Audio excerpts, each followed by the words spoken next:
Reglamentarios para poder escucharnos todos con respeto. Gracias. Las posiciones simuladoras, los que vienen a criticar aquí un seguro de desempleo, que coincido en el diagnóstico, pero no hay autoridad moral de criticar un seguro de desempleo cuando se lanzó a la calle a 43,000 trabajadores del SME. Eso es imperdonable y no hay ninguna autoridad de usted, senador, para criticar a mi partido después de cómo dejaron al país con 100,000 muertos, con 100,000 muertos derivados de su estrategia errática.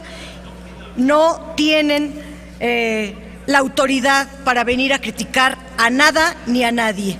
Entonces hay que ser responsables en el debate. Los falsos discursos no ayudan a nada ni a nadie. Yo pedí la palabra, presidente, para hablar de cosas no mediáticas que lamentablemente vienen contenidas en la reforma hacendaria, de las que nadie habla y que tienen una repercusión muy importante en la vida del país. Me refiero a muchas cosas que lamentablemente este tipo de debates no da para hablar bien, pero quiero referirme rápidamente al régimen de consolidación fiscal y a otros que, según las cifras del gobierno actualizadas apenas hace 15 días por el SAT, actualizó al régimen de consolidación en su diagnóstico y nos dijo que son 391 grupos empresariales que agrupan a 5,285 empresas, que tienen un volumen de ventas de 5 billones de pesos anuales, que pagan en promedio 4.1% de impuestos sobre la renta, que deben 127,000 millones de pesos de impuestos diferidos.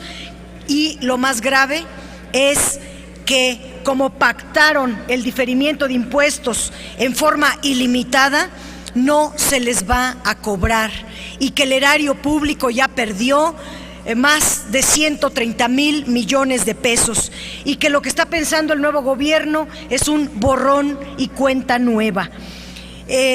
Ver hacia adelante y prácticamente condonar cantidades inmensas de impuestos diferidos mientras hacen el cobro a las clases medias, mientras eliminan la deducibilidad de las prestaciones y están elevando la deuda a cantidades superlativas.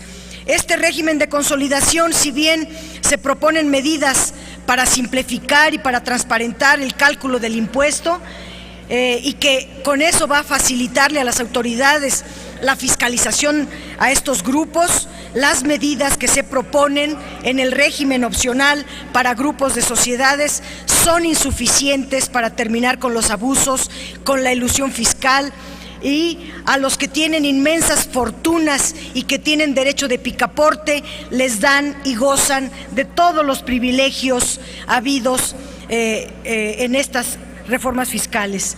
Ahora dicen que ya no va a ser del 50% la consolidación, sino del 80%, lo cual implica que no se elimina la doble contabilidad que hay en este régimen. Se contabiliza un impuesto para lo integrado, otro impuesto para lo no integrado, mientras que el resto de las empresas pagan al 100% de su valor accionario y el 30% de este impuesto. ¿Por qué al grupo de la élite económica les permiten estas canonjías? Y si bien es cierto que se reduce el régimen de 5 a 3 años de diferimiento, siguen difiriendo este pago de impuestos y las grandes firmas seguirán gozando de todo esto. Están violando, por cierto, este régimen es violatorio del artículo 31 de la Constitución. Pero quisiera decirles que lo que prometió Enrique Peña Nieto cuando anunció la reforma hacendaria fue eliminar el régimen de consolidación fiscal.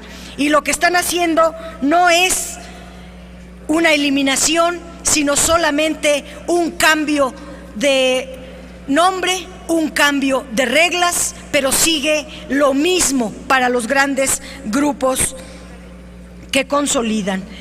En el tema de las telecomunicaciones, que me parece muy importante, está cancelándose en la minuta los artículos 244G y 244H, cancelándose estos artículos que propuso el Ejecutivo.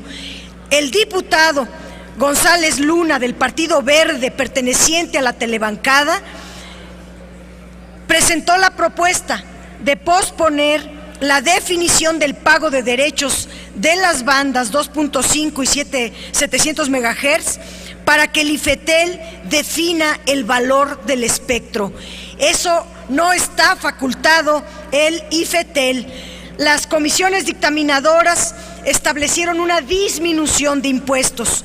En la banda 2.5, el Ejecutivo proponía una cantidad, por el tiempo no la voy a decir, son varias cifras, pero la Cámara de Diputados, las comisiones dictaminadoras, propusieron una reducción del 60% de la contribución que proponía el Ejecutivo. Pero al final se concilió con el Partido Verde y la propuesta del Ejecutivo en su primer transitorio, que era que no pagaran sino hasta que saliera el actual gobierno. Sabrá Dios qué acuerdos habrá atrás de esas decisiones. Ahora se coincide con cancelar estos artículos. La rebaja implicaba una disminución de 632 millones de dólares o 7,000 millones de pesos que ya no pagarán los consorcios de la radio, de las telecomunicaciones. Los argumentos de la telebancada, que espero aquí no se repitan, es de que el IFETEL debe de definir el monto de contraprestaciones en el otorgamiento de este valor del espectro, pero no. El artículo 28 de la reforma constitucional de telecomunicaciones se establecieron las funciones del IFETEL y ahí está, en efecto, fijar contraprestaciones. Pero, pues, lo que se refiere al otorgamiento de concesiones, a la revocación de concesiones, a la titularidad y operaciones de sociedades, etcétera, etcétera, son muchas facultades, pero no la de hacer una ley de derechos. Las leyes las hace el Poder Legislativo y la fijación del pago de derechos, que el pago de derechos es un gravamen establecido en la Ley Federal de Derechos, solo corresponde al Congreso de la Unión. Senadora, le recuerdo que su tiempo ha concluido y le ruego que termine.